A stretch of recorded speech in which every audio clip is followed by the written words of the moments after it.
આવાસ યોજનાને શહીદનું નામ અપાયું, ગરીબોને સપનાના ઘર અપાયા। પ્રધાનમંત્રી આવાસ યોજનામાં કિસ્મત ચમકતા હજારો ગરીબ લોકોના ચહેરા પર સ્મિત આવ્યું હતું, પરંતુ તે સ્મિત જાજો ટાઈમ ન રહ્યો, કારણ કે ભ્રષ્ટાચારીઓએ પ્રધાનમંત્રી આવાસ યોજનાને પણ ન બક્ષી। જે આવાસ ગરીબોના સપનાના ઘર બન્યા તે અંદરથી ખોખલા હોવાનું સામે આવ્યું, અને આ ખોખલી કામગીરીનો વીટીવી ન્યૂઝે આજે પર્દાફાશ કર્યો છે।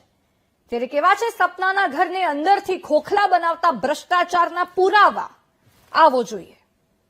ભ્રષ્ટાચાર એટલે પૂરો ભ્રષ્ટાચાર છે। એ ભોખરા ઉકળી જાય છે, દિવાલોમાં કઈ ખોડાતું નથી, એમાંથી ધૂળું સામે આવે છે, અને બધે ફર્સ્ટ ફ્લોર માં લાદી બધે ઉખડી જ ગઈ છે, બધે અગાસીમાં આખી અગાસી હલબલે છે, એટલે સિમેન્ટ નું નામ જ નથી, કઈ નકરી રેતી જ છે, લાલ દે લાદી ઉખડી ગઈ છે। પાણી વરસાદનું ઢાળનું અમારા ઘરમાં આવે છે।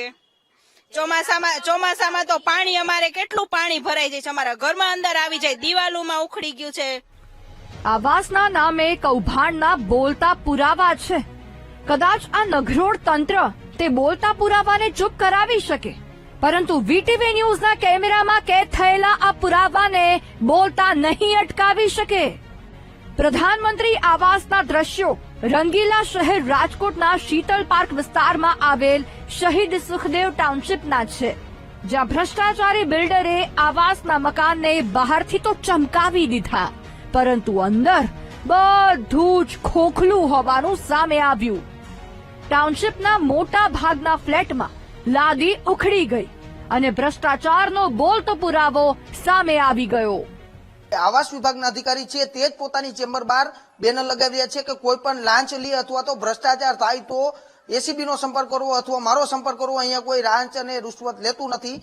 પરંતુ હવે હું આવાસના જ દ્રશ્યો દેખાડવા માંગીશ।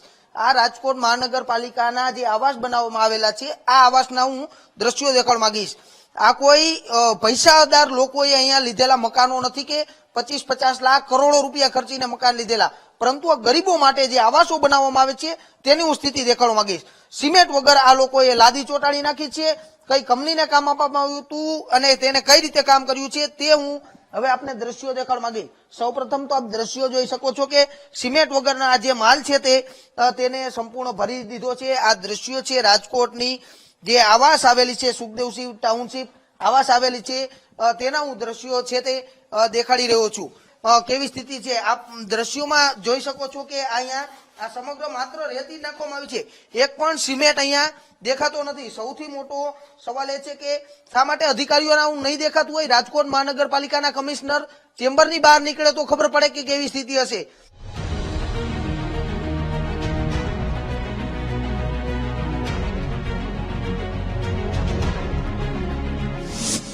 2022માં બની હતી શહીદ સુખદેવ ટાઉનશીપ। ટાઉનશીપમાં 448 ફ્લેટ આવેલા છે।